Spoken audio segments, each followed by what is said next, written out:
everyone. Thanks so much for joining me today. This is Des from the Wellness Project. I'm so glad you tuned in today. Today, I have a great guest. I am interviewing Sandra Cooze. She is an intuitive trauma release and self empowerment coach, Reiki Master and teacher, certified traumatic incident reduction facilitator, and published and award winning author. I'm really excited to talk with Sandra today because we do talk about trauma and we talk about traumatic incident reduction, which I've honestly never heard about before. So I'm very interested in learning about that. I know about EMDR and tapping and things like that that are great for trauma, but I've never heard of TIR. So I'm very interested in that. So I'm looking forward to talking with her. I do need to warn you though, I am giving you a trigger warning right now. We do talk about her abuse as a child and her sexual assaults as an adult. So if you feel like this is going to be triggering for you or re-traumatize you or bring up your trauma, please turn off this podcast right now and listen to the next episode that we have coming out next week. You can skip this one. I don't want this episode to cause you any emotional harm. But for those of you that are interested in listening to this episode, feel free to pause it anytime you get triggered for any reason or at any point. We don't go too deep into her trauma, but I do want to mention it that she does bring it up and we do talk about it and she does mention it. So we don't go very deep into it. So I feel like it will be okay, but I did want to just warn you right there. Thank you so much for listening again. And let's get into talking with Sandra and learn about ways that you can heal from trauma and start on your healing journey and different things you can do to start talking about your trauma if you haven't felt comfortable talking about it just yet. So let's talk with Sandra. All right, everyone. I am here with Sandra Cooze. She is an intuitive trauma release and self empowerment coach, Reiki Master and teacher, certified traumatic incident reduction facilitator, and published and award winning author. Sandra, thank you so much for joining us today. Thank you so much for having me. It's such a pleasure to be here. Yes, I'm so excited to speak with you. First, I want to just get right into it. A lot of survivors of abuse and sexual assaults have a lot of trouble coming forward with their story and, telling their parents or authorities. So, how did you get to that point of being able, you're so open with your trauma, your history. How did you get to that point of being open about it and speaking up? Well, it was definitely a journey. First, of course, I had to heal. And then I had to come to the realization that my story matters. That was the key moment when I actually felt like sharing my story could help someone else because I started seeing it from a different light. Because when we're being traumatized, we don't want to think about it. We don't want to feel into it. We don't want to talk about it because, in a way, we feel it's our fault, even though we know it's not. The feeling is still there. It's part of trauma. But once you're risen above it, once you healed that, you can get a different perspective of it. And the first time I shared it, it was at a local event, and I just went up on stage and just talked about it without script. I was terrified. Wow. But the feedback that I got was so positive. People were so in awe of my story and that I had the courage to go up there. And they were saying, I went through something similar and I wish I had your courage to really talk about it. This helped me so much. And this was the moment where I really began to realize that my story can help someone else. That's amazing. And for my listeners that don't know, can you share a little bit about your story and your history? Sure. Well, to make it short, I was molested when I was 12. I was sexually harassed at 14. I was bullied in school from 16 to 17. I was sexually assaulted multiple times between the age of 19 to 25. I was raped at 22, and I was sexually harassed in the workplace. Okay. And to top it all off, the psychologist that I went to see 2 years after I was raped, after the first session, dismissed me with the words that he believed that I already worked through it all and what he was supposed to do.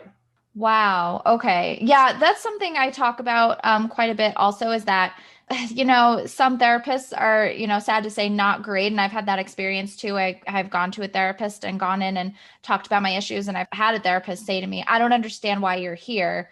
This doesn't seem to be an issue. And I left the session crying. I felt worse than when I had gone in. So I always tell people and my clients, I say, if it's not a right fit, you will find a right fit eventually. So, try somebody else that will believe you and will hear you and will listen. But I'm sorry you had that experience. That's terrible. Thank you. But really, looking back, I'm glad it happened now because it forced me to find my own way into healing. So I really had to go within myself to pick myself back up because after the doctor's appointment, I had literally hit rock bottom. That was the point where I said, that's it. It basically gave me the courage to really release my trauma on my own term. Now I've learned so much about trauma on my healing journey because I had to go through it alone. So looking back, I'm grateful all this happened because otherwise I couldn't be doing what I'm doing now. What are some of the symptoms that you personally experienced as trauma? Looking back, there was definitely depression, no suicidal thoughts, luckily. I don't know how bad it was, but I definitely had PTSD. But back then, of course, I didn't know it, so I don't really have the measure now. But terrified of men, I gained weight after I was raped because everything that happened to me happened when I was thin. And for the longest time, I was afraid of losing my weight because I was terrified of being thin because that's when everything happened. So healing that took a long time, and now I just got to get my butt up and lose the weight that I don't Right. need anymore. So Okay. yeah, So you were reactively eating? yes, I Okay. was an emotional eater. I mean, the body is self healing, and the body is trying to protect itself, to heal. And in a way, on an emotional level, I was bleeding. So, and the weight gain was a way for the body to protect itself until I had healed. At what point did you realize that you had these traumatic symptoms? When did you realize this is trauma? Well, it was maybe 10 years ago. I was looking at a mirror and I didn't like what I saw, but I realized I felt safe. And so I was trying to picture myself thin, like what I used to be. And I just had this fear bubble up. And that was the first time I really understood why I kept on sabotaging myself, why I kept on gaining the weight back the moment I lost it. And I understood that in order to lose the weight, I have to heal the emotional trauma. Did you tell anybody about anything that happened? Anybody in your family or any close friends? Were you open about that at any point? Well, when I was molested, I told my mom when I came home. And I'm glad I did because she believed me. So she took Oh, me out of the yeah. situation. But after that, friends didn't really take it seriously. They just shrugged it off. Like when I was bullied in school, I told my grandma. And I mean, it was my class and the neighboring class. I have no idea what they all had against me, but it was a hell of a year. And she just said, I'll just ignore them, they will stop. Mm-hmm. Yeah, the usual. But Yeah. after that, I just stopped confiding in anyone. When I got raped, I didn't really tell anyone. I mean, who would do anything? I remember at one point I told my dad, and I said, I really would like to take this guy to court for what he did. I want to stand up for myself. And now he was an officer in the military. And so my dad said, well, it's going to be you against the US Army. Who do you think is going to win? Wow. And so I didn't get any support there either. And so I just dropped it and lived with it. And I think this is important to talk about because a lot of people do, when they come forward, they do get that resistance. And I think a part of it is that family and friends, they don't really know what to say. They don't know how to help. So, what advice would you give to somebody that, say, somebody comes to them with something like this? They've been victimized in some way or have experienced trauma, they're opening up. What would you say to somebody that is hearing that? How can they help? Well, first of all, hearing stories like that can be extremely triggering, Hmm. especially if we also had experienced something like this, or we just can't imagine our friend or family member really experienced that. So it's important to understand that they trust us. They come to us because they feel safe with us. So we can help them by simply listening. At this moment, I don't think any trauma survivor wants an answer or a reason why this had to happen. No, they just want someone that says, here, I've got you. You're not alone anymore. This is so important, just that they know they're not alone. This was the one thing that I know I would have needed. When I told my mom that I was molested when I was 12, she only said, don't go there anymore. And we never talked about it again. I just assumed she hoped I would forget Okay. because she didn't know how to handle this. So, especially when it comes to children and they come to their parents, there are so many thoughts that rush through your mind. And we were so used to trying to fix the issue while we hear about it. But Mm-hmm. this is something we can't fix. So at the same time, we blame ourselves. How could I let this happen, my poor child? And we completely forget the child in the equation because we're in our own mind. Right. So for parents out there, stop thinking. Right now, your child needs you. Just be there. Give her or him a big hug. Say, I've got you. I'll take care of this. And then take care of it so that they know they're safe with you. First of all, it can make the healing process so much easier when they know they are believed. I mean, which child would lie about this? This is Right. what I don't get with parents. Even if it's a family member, what child would make up a story about the uncle? Mm-hmm. I don't get it. Think it's easier for some people, like you said, when they don't, a lot of people don't know how to handle this. They don't know what to do. And I think it's just easier to push it under the rug, sweep it under the rug because they don't know how to handle it. So it's just easier to not handle it. So that's why I appreciate that you're so open with your story and that you are raising that awareness because people can listen to this and know what to do and know how to react. And like you said, you don't have to solve this issue right now. It's not solvable in this moment. All that you need to do is support this person who has come to you, let just them know you're there for them. just be there. That's all. Yep. I know you were young, you were 12 years old, and then you had these other issues with bullying and sexual assault. So did you have a plan for your future? Like, did you want to be, a businesswoman or something like, or own a bakery? Like, when did you decide to kind of change your course and help others through their healing? Well, I always remember when I was about 14 years old, I knew that I at some point wanted to have my own business. I have no idea what I thought came from. It just popped into my mind and it was set there. And I knew it had to be something no one else ever did, which is pretty crazy to think that, that I will only be successful if I do something no one has ever done before. That was my thinking when I was 14. Yeah, that's teenager. So then life happened and I got education, I got a job, and I hated working for people. I hated to get people tell me what to do. I'm Leo. I don't like being told what to do. I think it took a while until I really started to take the jump into entrepreneurship. I mean, I grew up in Germany and I came here to Canada after I met my husband, got married, and we live here now for 17 years. Oh, Funny. wow. And so here I had more freedom to express myself. I was always spiritual, but in Germany it was still very religious, so very tied up. So I didn't really have anyone to talk to about it. But here I could really open up and explore and express myself. That's where I became a Reiki Master and doing all that. And I had like a little Etsy shop for a few years where I sold handcrafted jewelry. Oh, okay. Yeah. So it was my first dabbling into entrepreneurship, but my heart wasn't in it. There was something missing. So then in 2018, I came across a poster from Oprah and it said, turn your wounds into wisdom. And that really hit home for me. Wow. That was really the first time I thought about my story and considered maybe that it could be used for something good.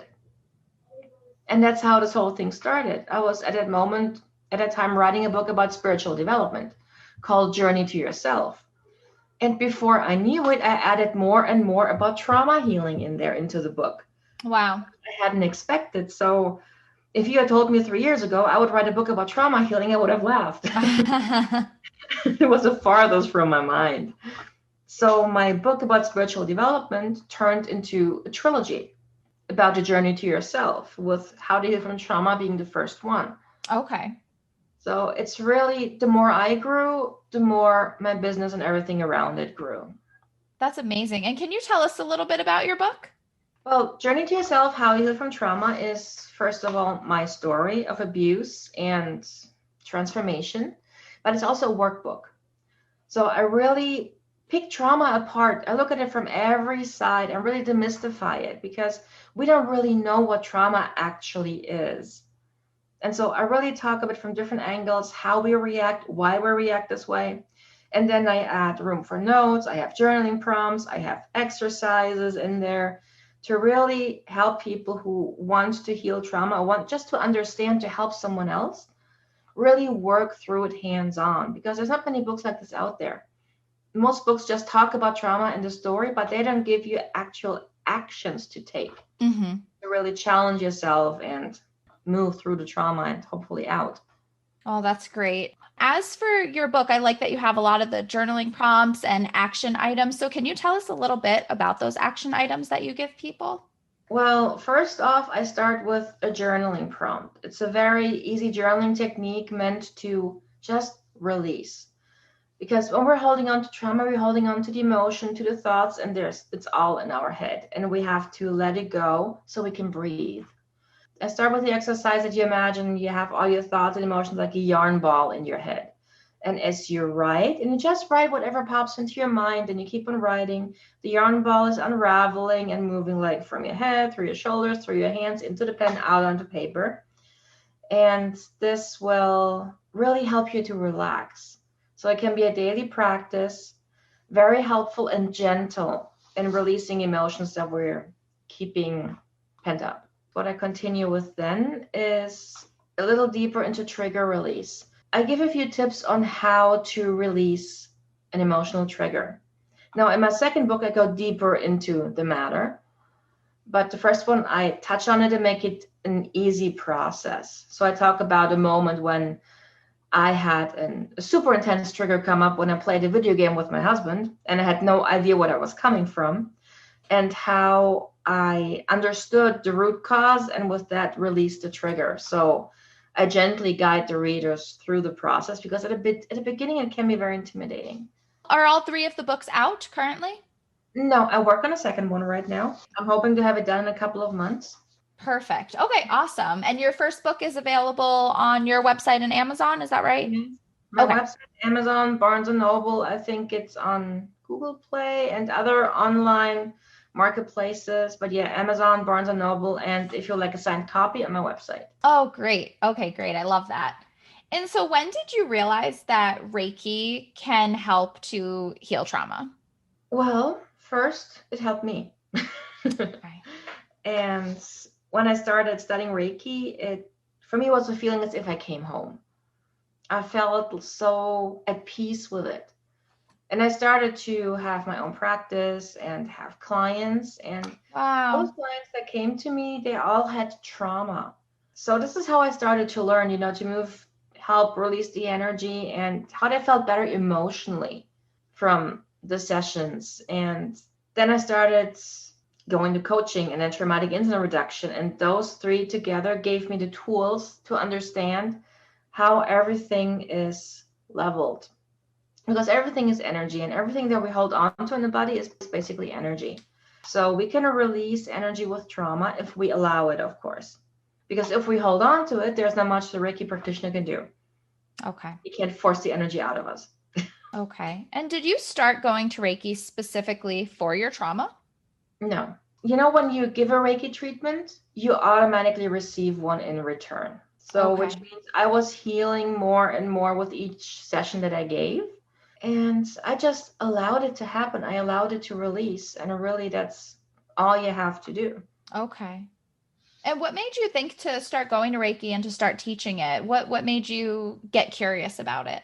Already as a teenager, I knew that something was up with my hands. Like I could feel tingling and it Hmm. felt warm. And one day I felt drawn to help my dad out of the blue. He had carpal tunnel syndrome, was really in pain. And I was holding my hand over it, and my hand got scorching hot. Oh, wow. And my dad then said, well, my pain is gone. So I was basically already practicing Reiki before I even knew what it was or was attuned to it. So then later, when I came to Canada and did the same thing for a friend of mine, she said, you know what, you look a lot like Reiki. And I was like, what is Reiki? I've never heard of that. Right. So long story short, 2 months later, I had my Reiki Master who taught me. And 6 months later, I was a master myself. Oh, that's amazing. That's so cool. Yeah, so it was really just part of my journey. It was meant to be. And I That's loved it. I great. wouldn't miss it for the world. Oh, that's great. I've had Reiki done to me one time. I really enjoyed it, so I'm planning to do a few more sessions this summer. It was a really, really great experience. I liked it a lot.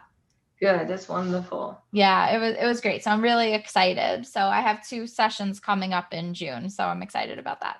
Very nice. You are a certified traumatic incident reduction facilitator. Can you explain what that is exactly?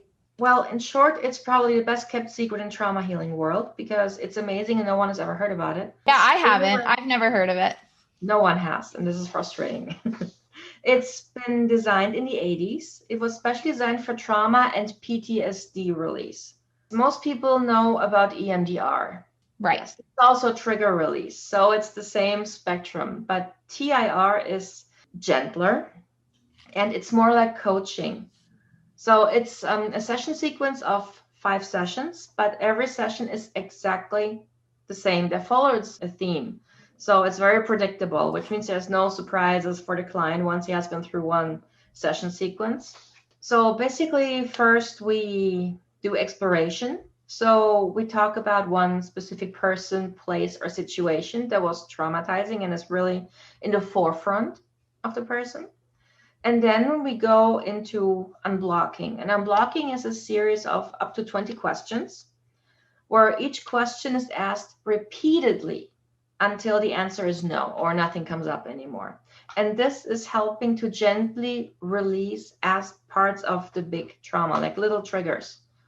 And this can go up to 3 sessions. And then by the time we go into the actual traumatic incident reduction, which means we go into the actual incident, most of the triggers are already gone.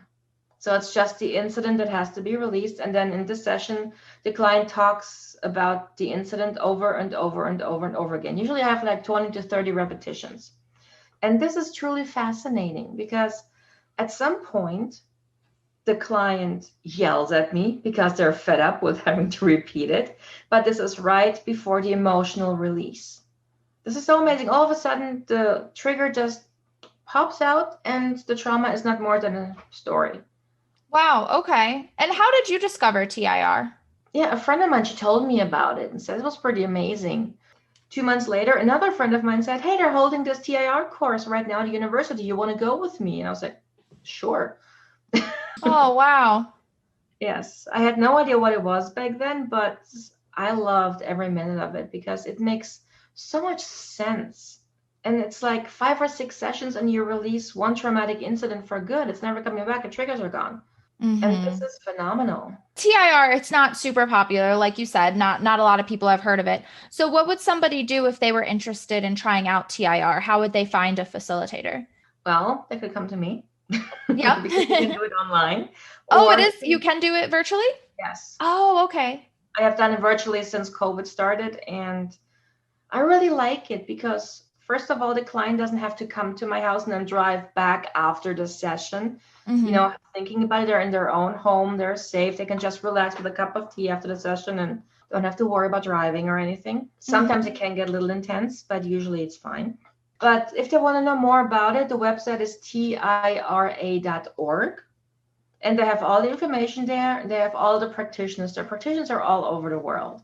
So they can look for one that's in their area, look for one who has like specialties that they really like. The thing is, no matter which facilitator you go to, we all practice the same way because the method is the same no matter where you go to. So really, it's always the same way.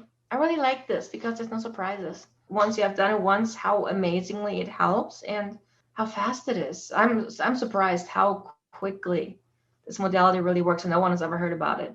Wow. And I think that's really good for people to know because I think when they hear TIR, EMDR, tapping, like it's very intimidating. Those are very Yes. intimidating names. So it's nice that you lay it out that way so people know what to expect. There's nothing to be afraid of, and it works wonders. I have Oh, seen that's great. changes in my clients that's amazing. They were so trapped in their trauma and releasing it, they start going back to school. They're changing their complete life. They go for their dreams. They it's incredible what happens after the sessions. How long have you been practicing TIR? 3 years now. Okay. Oh, wow. That's great. I did a 1 year certification, so this year just became certified.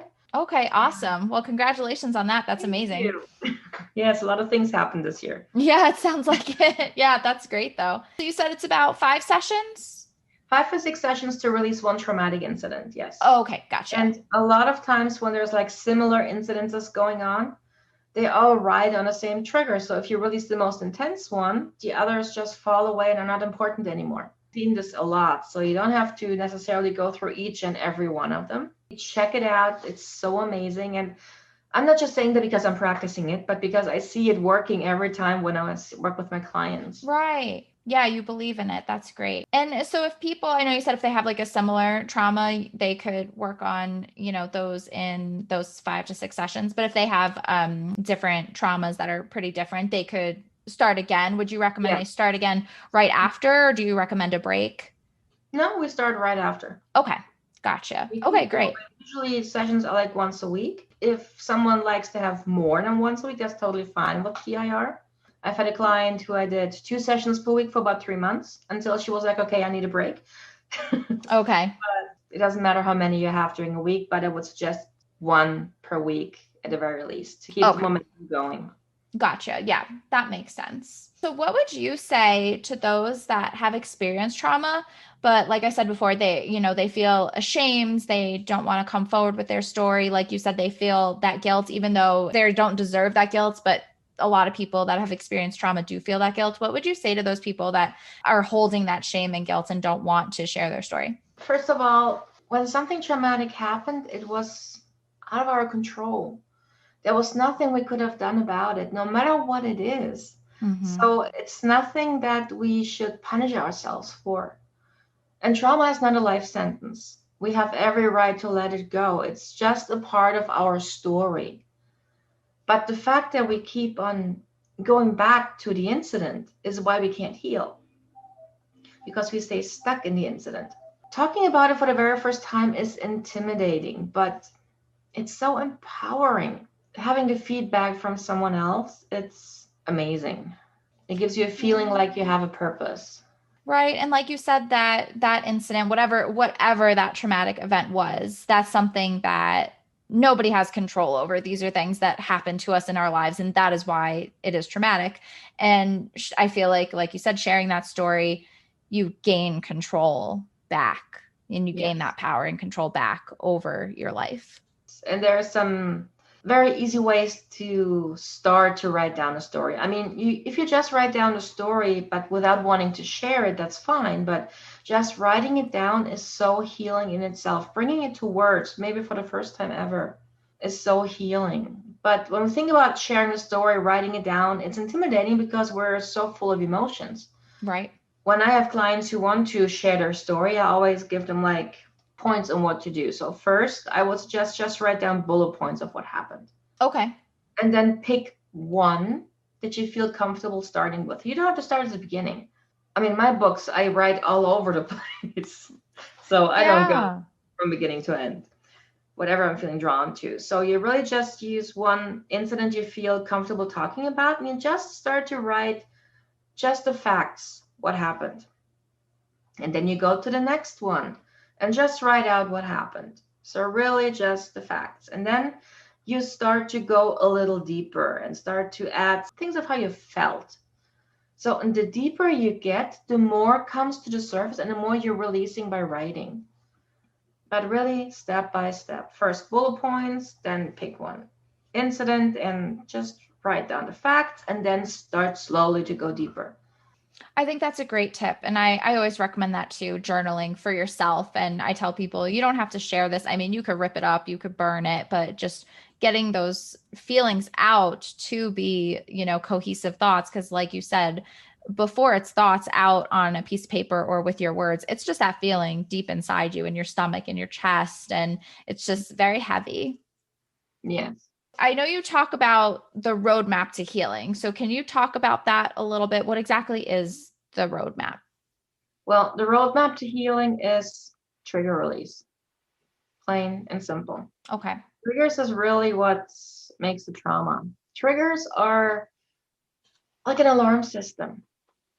When we were traumatized, we had our control taken away from us. We were powerless. And that's really one of the reasons why we get stuck in trauma, because there was nothing we could have done about it. And this powerlessness is terrifying. And this is one of the reasons why we can't let go of the trauma. So working through the triggers, releasing them, is the roadmap. So an easy way, what I always do, I still get triggered from something, not really the trauma, but some childhood, what my mother taught me and now bugs me and things like that. So I still have triggers come up. But I actually am excited about that because I know that something else is ready to be released.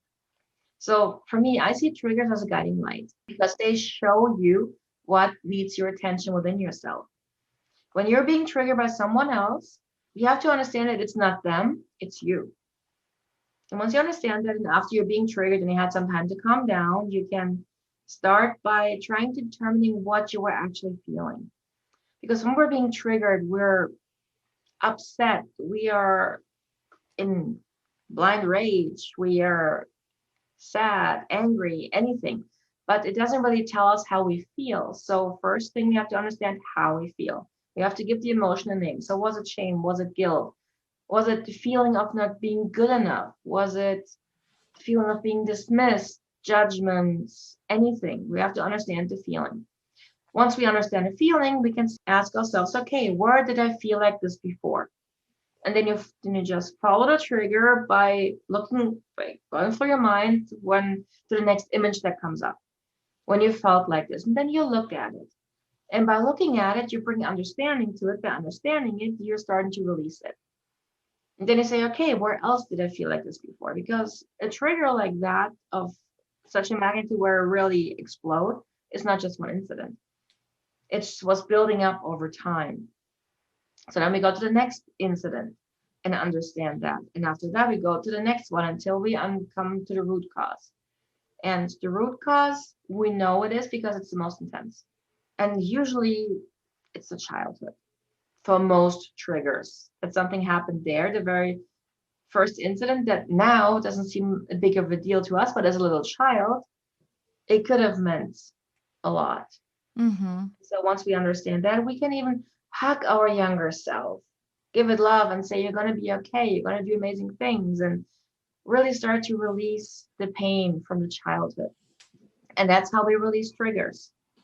Any trigger, it's just really understanding how we're feeling and then following the trigger until we understand the root cause. And that is the roadmap to trauma healing. Okay, great. Thank you for explaining that. And yeah, I think it's important for people to understand how they're feeling and to confront and acknowledge their feelings, become aware of them, because so many people push their feelings down. And like you said, it just builds up and builds up and builds up. And then there's an explosion. And so, yeah, I think it's very important that as these feelings are coming up, not to push them away and ignore them and to actually confront them. And if they're not feeling comfortable confronting them on their own, confiding in somebody like a trusted friend or family member, or seeing a therapist or a facilitator like you. So I think that's very important for people to hear. The thing is that we always suppress our negative emotions because we were taught we have to feel happy. You Mm-hmm. were taught to wear a mask. If you feel bad, okay, no one cares or no one has to see that, especially as women. Right. But our negative emotions tell us so much. They're so important. They're not there to hurt us. They're just saying, here, this needs our attention. Because unless there was something that needed healing, you wouldn't react negatively in the first place. So really allowing the emotions to be whatever they are and being okay with that is so helpful in healing trauma. Just allowing ourselves to feel however we feel, accept it, love it, and then understand it so it can leave. This is so powerful. Yeah, very powerful, because our feelings are very powerful and sometimes they get out of control. Well, Sandra, thank you so much for sharing your story and sharing these tips and telling us all about your book. And I know you have a freebie for my audience. Can you tell us about the freebie that they could pick up? Yes, I have a guided meditation that I recorded, and it's one that will help you to release negative energy, emotional and physical pain. I hope you enjoy it. Thank you so much. That was so generous of you, and I'm sure my audience will love it. Oh, you're very welcome. It's my pleasure. Yeah, thank you for talking with us today. All right, everyone. What a great episode. Thank you so much, Sandra, for being so open about your past trauma. I think it's really helpful for other people to hear. And I love that you're spreading awareness and trying to help other people heal through theirs. So, everybody, you can check out all of Sandra's stuff in the show notes. I'm going to share her social media. I'm going to share where you can get a hold of her book. And she has great blogs on her website as well. So definitely check those things out. All the links are in the show notes. And like she said, you can pick up her freebie. It's a guided meditation that is also in the show notes. So thank you so much for listening, and I will talk to you next week.